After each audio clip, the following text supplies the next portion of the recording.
The pandemic has brought to the fore a whole host of legal challenges when it comes to workers' rights.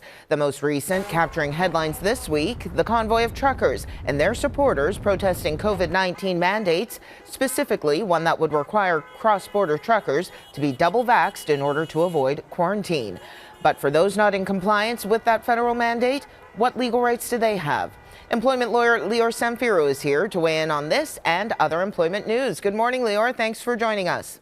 Good morning, Candace. So let's get right to it. Can an unvaccinated trucker lose their job if it affects their ability to transport across the border because of the mandate?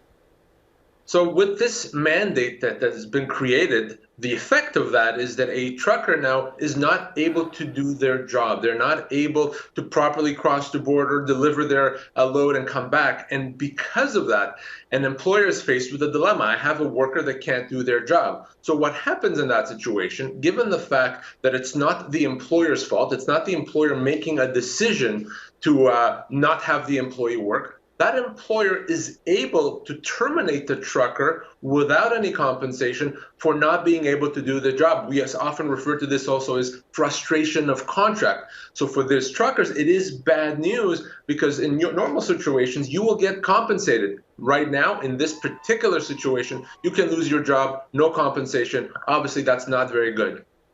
You know, in other industries, there's, I wouldn't say a requirement, but an expectation that accommodation is made in some cases. Are trucking companies not required to do that as well, perhaps by way of another route, maybe a domestic route if they can't cross the border? What is considered reasonable accommodation in this sector?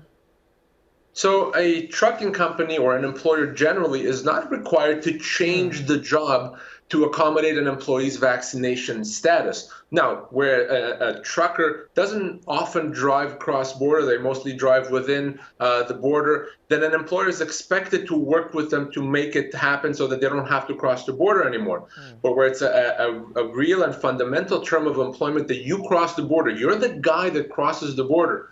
The employer in this case is not required to change that, to make it different, to give them a different route. They can simply say, unfortunately, you can't do the job. And until that happens or until that changes, you don't work here. So that accommodation requirement is going to be quite limited here.